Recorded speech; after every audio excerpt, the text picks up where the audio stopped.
Transformer le secteur agricole pour assurer la sécurité alimentaire et donner un coup de pouce aux économies des différents États de l'UEMOA. Dans ce magazine, nous irons à la découverte de quelques expériences en cours au Niger, au Bénin et au Mali. Ce sera notre rubrique Grand Angle. Nous entendrons ensuite les explications du commissaire du département de l'agriculture, des ressources en eau et de l'environnement sur la politique agricole de l'Union et le comité de haut niveau sur la sécurité alimentaire. Des nouvelles en bref et en images mettront fin à ce magazine.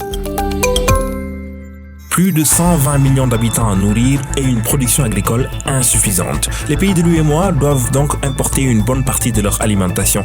Et pourtant, malgré une croissance démographique soutenue et le défi posé par les changements climatiques, l'espace dispose d'atouts réels pour devenir un véritable champion agricole. Impact 8 est allé voir dans les périmètres rizicoles du nord du Bénin, à Bamako et à Niamey sur les rives du Niger, ce que l'UEMOA fait pour faire face à ce défi.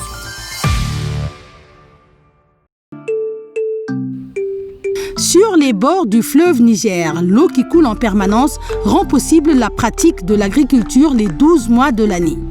Juste à la sortie de Niamey, dans les périmètres de Saga, le riz de contre-saison a été récolté il y a quelques semaines. Les parcelles sont livrées au bétail en quête de pâturage, mais déjà, les producteurs se préparent pour la campagne d'hivernage. Soumana Yakouba, vendeur d'engrais, lui aussi se tient prêt à satisfaire les besoins des producteurs locaux. Voilà, maintenant, les commandes, ça vient d'arriver, ça comme ça. D'ici de 2 semaines ou 3 semaines, ça va finir. Sur l'autre rive, à Kirkisoye, les producteurs ont déjà pris de l'avance. Certains sont au stade du labour. D'autres producteurs ont dépassé le stade du labour. Les pépinières ont atteint le niveau requis. Il faut passer maintenant au repiquage dans les parcelles. Les aménagements ici à Kirkisoye s'étendent sur 90 hectares. Plusieurs initiatives et mesures d'urgence ont été prises par le comité de haut niveau de l'UEMOA pour appuyer les États membres confrontés à des déficits céréaliers. Au nord du Bénin, sur les rives du Sota, un des affluents du Niger, l'UEMOA a appuyé l'État du Bénin pour terminer des travaux d'aménagement d'un périmètre rizicole de 400 hectares. 1000 producteurs travaillent sur le périmètre. Comparé aux parcelles traditionnelles, la différence est nette. Les rendements au niveau des périmètres sont beaucoup plus importants. En temps normal, lorsque on n'avait pas eu l'aménagement, nous produisions le riz, mais le rendement est faible. On a le rendement amélioré. On va jusqu'à 5,5 tonnes à l'hectare. Nous remercions tout sincèrement l'UEMOA qui a fait un effort pour terminer l'aménagement. Pour valoriser le potentiel rizicole des pays de l'UEMOA, les producteurs réclament l'extension des aménagements ainsi que des mesures d'accompagnement qui consisteront à rendre accessibles les engrais et le matériel agricole. Il n'y a pas de matériel, il n'y a pas de motoculteur, il n'y a pas les bâtiments dimensionnaires, il n'y a pas. Donc, des fois, quelques projets, il viendra nous unions, les 4 périmètres. Un mentionnaire bâtonnaise, il n'y a pas de pièces de rechange. Même maintenant, c'est gâté. Pour assurer la sécurité alimentaire et aller au-delà en faisant de la pêche, de l'agriculture et de l'élevage un véritable moteur de l'économie de la zone UEMOA, certains spécialistes prônent une modernisation du secteur. Une préoccupation contenue dans le programme communautaire décennal de transformation de l'agriculture de l'Union. Pas loin de Bamako, nous avons rencontré un agriculteur qui vit pleinement cette transformation.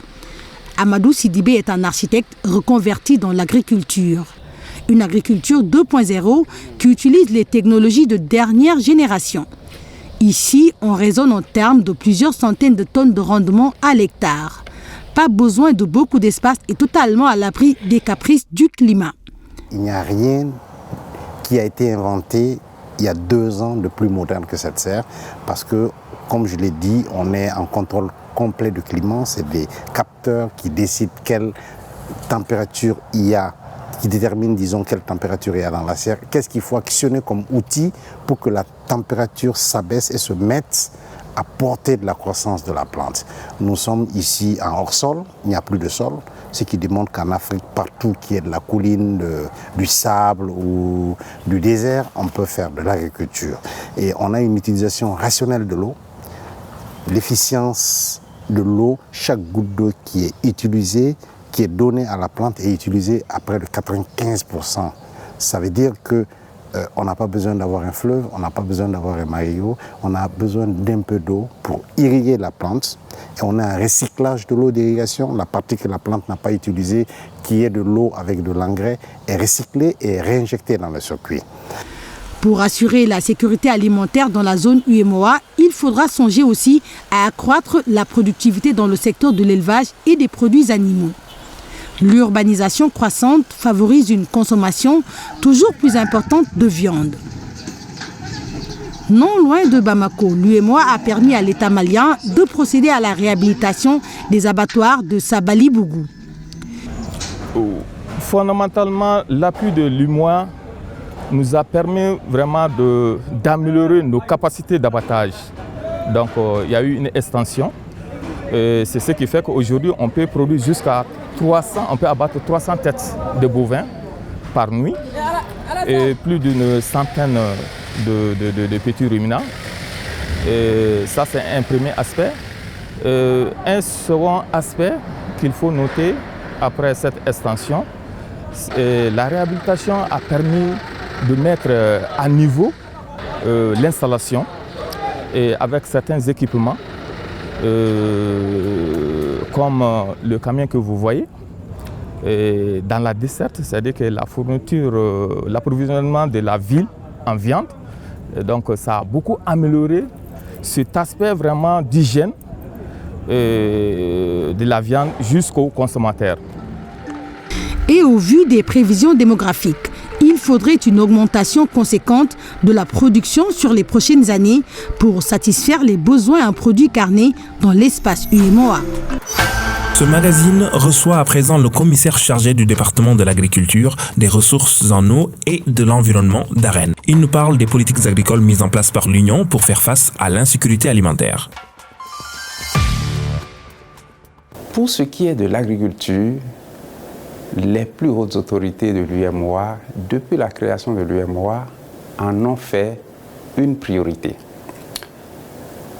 Déjà à partir de 2001, la politique agricole de l'Union a été adoptée et cette politique agricole de l'Union a pour objectif final l'autosuffisance alimentaire, donc la sécurité alimentaire et les échanges, donc l'insertion au commerce régional et mondial au niveau agricole.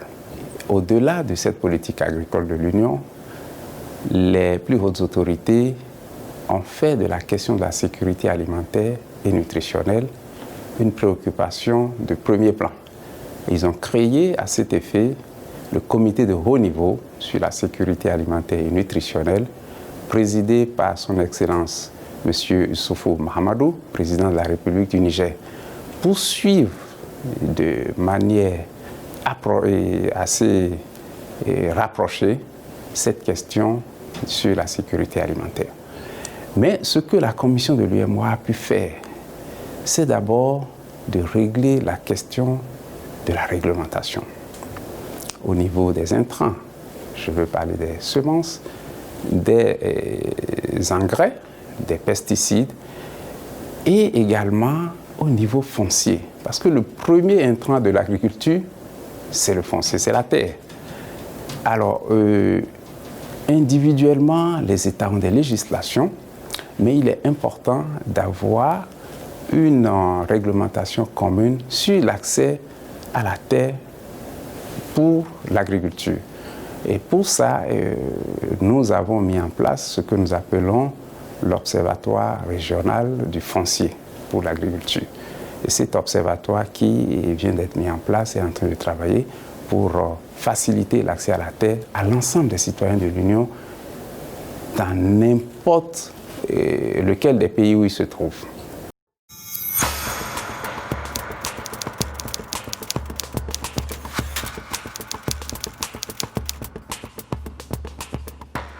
Évidemment, après la terre, il faut régler les problèmes de semences sur lesquels nous avons soutenu la recherche pour avoir des variétés à haut rendement, notamment pour les céréales, le riz, le maïs en l'occurrence, de manière à ce que les rendements puissent permettre d'accroître la production. Également, nous avons travaillé pour l'organisation des producteurs. Les producteurs sont organisés pour certaines filières, qui sont généralement des filières de rente. Mais les cultures vivrières ne sont pas bien structurées. La commission de l'UEMOA a travaillé à soutenir les producteurs pour avoir également des interprofessions qui permettent aux acteurs de s'organiser et de mieux prendre en charge les questions de leur filière.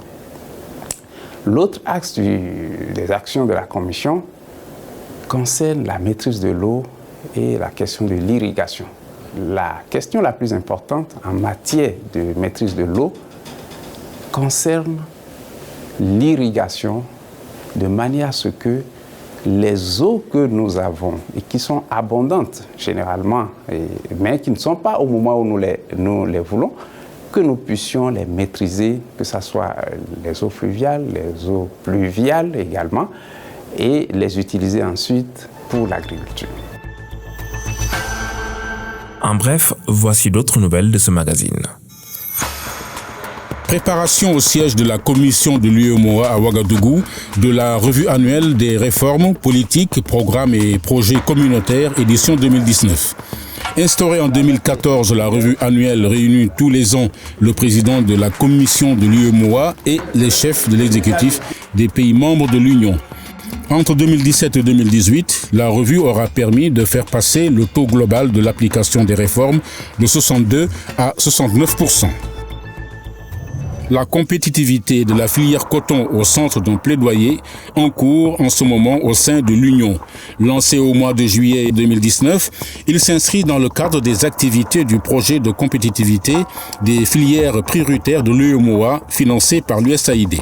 Ce projet vise à accompagner les États membres dans leurs efforts d'amélioration de la compétitivité de la filière coton textile à travers le renforcement des capacités de ces acteurs, en particulier les femmes, une meilleure structuration de la filière, la promotion de la transformation de la fibre et la mise à jour du document actualisé de stratégie pour la compétitivité de la filière coton textile.